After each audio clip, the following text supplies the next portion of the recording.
말하던 공급이 옵니다. 게다가 훌륭한 조건으로 말이죠. 먼저 얘기하자면 청약통장 필요 없습니다. 청약금도 필요 없어요. 거주 여건도 필요 없습니다.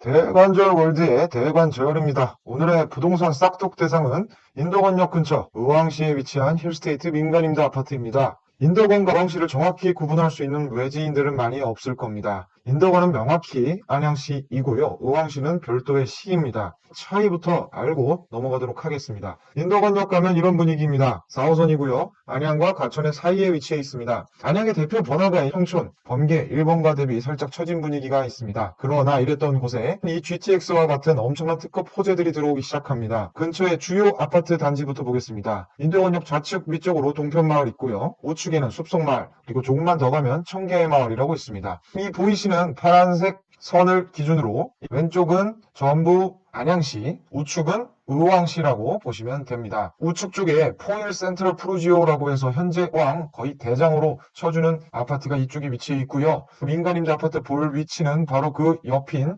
여기입니다. 포일동.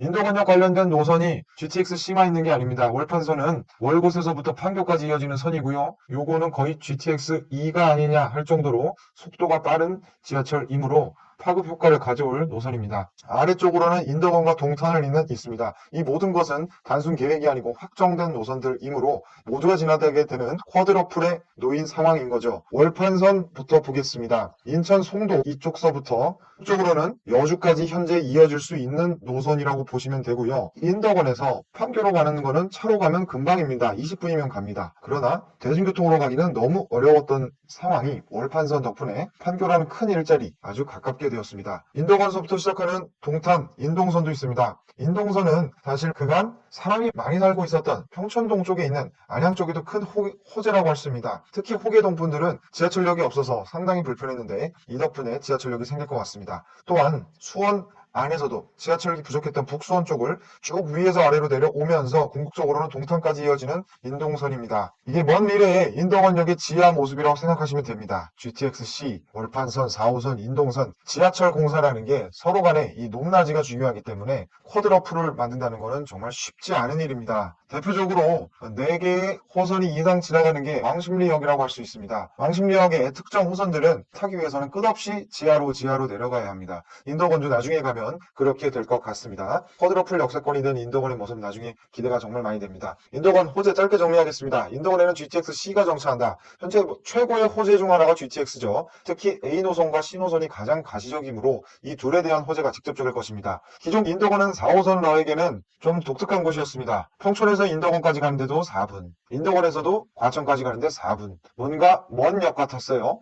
인덕원뿐만 아니라 그 밑에 있던 분들까지도 강남을 가기 위해서 해사당을 가지 않아도 갈 수 있겠다는 엄청난 호재인 거죠. 두 번째로는 월판선 이야기입니다. 차로 가면 너무나 가까운 모든 일자리의 중심이 앞으로도 될 거 이 판교가 이젠 도로가 아닌 서브웨이로 갈 수 있다는 거죠. 물론 현재도 버스로 갈 수 있습니다. 그러나 서판교 쪽 도로가 상당히 좁고 신호도 많이 걸립니다. 그렇기 때문에 답답하고 버스도 자주 없었는데 이게 해소가 되는 거죠. 그렇다면 그 다음은 의왕시입니다. 의왕 자체를 아예 잘 모르시는 분들이 많이 있습니다. 뭐 안양이나 수원은 다 아는데 의왕은 잘 모르죠. 자매품으로 군포도 잘 모릅니다. 안양인 것 같기도 하고 군포인 것 같기도 하고 또 위치는 도저히 어디인 건지 역은 또 어디인지 모를 만도 합니다. 이게 의왕시 생긴 모양인데요. 상당히 시가 길다랗게 생겼습니다. 그렇게 위쪽 의왕과 아래쪽 의왕은 분위기가 다릅니다. 인구는 16년도와 5년이 지났지만 큰 차이는 없는 16만 3천이지만 나중에 계속적으로 공급이 이루어지고 외부 유입이 이루어진다면 인구는 20만 원 금방 넘어갈 것으로 보입니다. 특히 자연이 많아서 그린벨트 지역이 상당히 많습니다. 대표적으로 이 호수 2개 기억해 주시면 됩니다. 인구도 20만도 안 되는 의왕의 아파트 매매 가격입니다. 20년과 21년 가격 보시면 도대체 이런 의왕에 무슨 일이 있느냐? 왜 올랐고 또 최근 기사 보니 20년도 기사입니다. 순식간에 2억 빠졌다.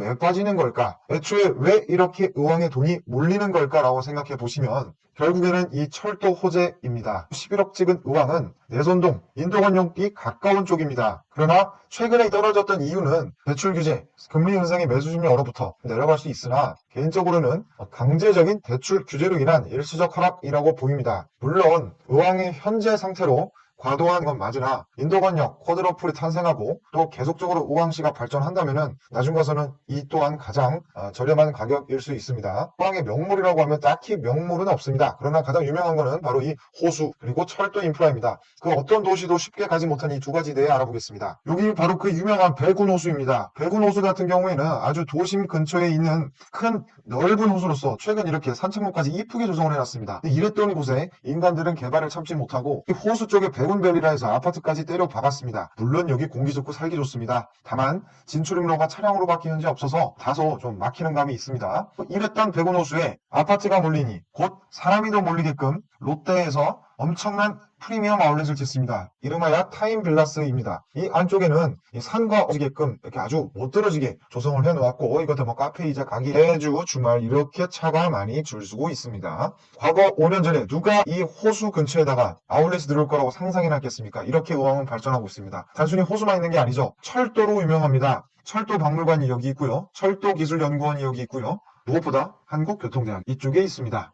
호수와 철도를 연계해서 관광 상품으로 쓰고 있습니다. 백운호수가 아닌 왕성호수입니다. 이게 초평동 일대인데요. 이쪽도 나중에 백운호수처럼 개발이 될 거라고 100% 확신합니다. 이쪽에는 캠핑장도 있고요. 이렇게 레일바이크까지 꾸려놨고 뒤에 보면 기차입니다. 이건 기차 다니고 있는 게 아니고요. 전시품입니다. 바로 이 근처에 현대자동차 의왕연구소, 로템 본사까지 있습니다. 지하철을 타게 되면, 기차를 타게 되면 대다수의 우리 국산 차량은 현대 로템에서 제작을 도맡아서 하고 있습니다. 그만큼 철도 인프라가 연구원, 대학교, 기업 모두가 갖춰져 있다는 거죠. 이렇게 의왕시는 자체적인 메리트를 지니고 있습니다. 의왕역도 그러다 보니 철도 차량 수송기지까지 역할을 하고 있어요.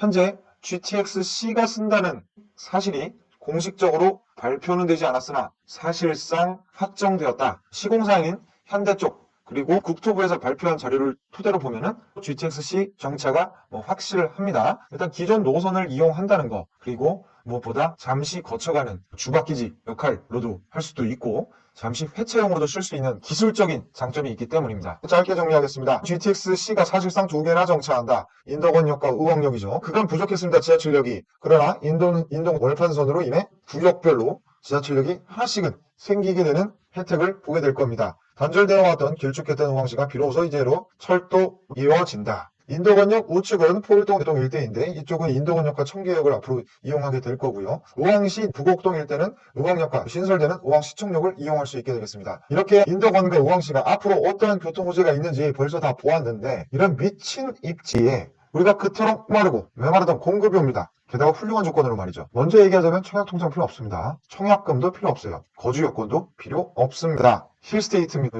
아주 그냥 A급 브랜드죠. 근데 단순한 아파트가 아닌 장기 일반 민간 임대 아파트 형태로 옵니다. 위치 경기도 의왕시 포일동 506-1번지입니다. 인덕원역 힐스테이트 모집 공고나 나중에 광고를 하게 될 텐데 안양시는 아니고 의왕시라는 거 명확히 알고 계시면 될 것 같습니다. 이미 고시가 나온 상황이고요. 사업 규모 보시면 아파트가 아쉽게도 그렇게 크진 않습니다. 349세대니까 대단지가 아닌 거고 판매 시작할 수 있다는 것은 주상복합으로 들어온다. 네, 아파트 형태는 민간임대주택입니다. 위치 여기입니다. 인덕원역과 백운호수의 정 가운데에 있다. 절대 인덕원역이 역세권이라고 볼 수는 없습니다. 보통 우리가 역세권은 반경 많이 쳐야 1km 역세권이라고 얘기합니다. 버스를 한 2정거장 정도는 가져야 된다. 그러나 도로가 쉬워서 역까지의 접근성은 충분히 좋다라고 생각하면 될 것 같습니다. 민간임대주택 아직도 생소하신 분들을 위해 짧게 얘기하고 갑니다. 별도의 특별법이 하나 있고요. 그러나 이 공급의 방식은 임대사업자가 정한 기준에 따라 공급하기 때문에 한마디로 시행사 마음대로입니다. 첫 번째, 청약홈을 통해서 진행하지 않습니다. 별도의 홈페이지를 통해서 모집을 할 확률이 거의 100%고요.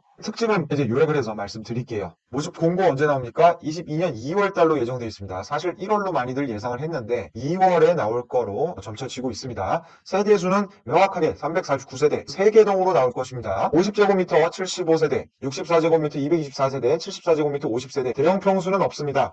충분히 다들 선호하는 형태로 나올 거고요. 평면도나 전개도 이런 것들은 모집 공고가 나와야 알 수가 있을 겁니다. 민간임대 최대 장점 주택수 포함 안 됩니다. 그렇기 때문에 그에 따른 세금이 없고요. 청약금도 들지 않습니다. 전매 제한이 없습니다. 이 뜻은 뭐냐면 전매 제한의 횟수는 생길 수 있으나 피받고 바로 초피에 팔 수 있다 이 얘기입니다. 모집 당해 비율이라는 것은 의왕시 세대주가 50% 나머지는 수도권일지 아니면 전국이 다 될지 아직 미정이라는 거고요. 입주는 2025년도 초에 이루어질 겁니다. 이 외의 정보는 아직 없습니다. 그러나 아직 모르고 계셨던 분들을 위해서 이 정보를 미리 좀 알려드리는 추가적인 공고는 2월 달에 나오기 때문에 그때 세부적인 타입이라든지 무엇보다 가격이 정말 궁금합니다. 그리고 중도금 대출 여부, 중도금 대출 때문에 무지성 청약의 기회가 날아갈 것인지 아니면 여전히 무지성 청약이 될 것인지 기대가 됩니다. 클릭만으로 누구나 지원이 됩니다. 확률적으로 지난 하이브레 그리고 도봉, 롯데캐슬을 보았을 때는 세대주가 지원할 수 있을 확률이 많이 높아 세대주 분들은 꼭 기억을 하고 있으면 될 것 같습니다. 무주택자, 유주택자, 백주택자 관계없습니다. 누구든 지원할 수 있습니다. 오늘의 결론으로 2월달 공고를 기다린다. 비 많이 떨어졌네요. 매집하고 싶습니다. 마무리하도록 하겠습니다. 2월 달에 공고 나오면은 그때 다시 포일동 민간임대 아파트 싹둑 하도록 하겠습니다. 그럼 이만 영상 마치도록 하겠습니다. 감사합니다. 싹둑!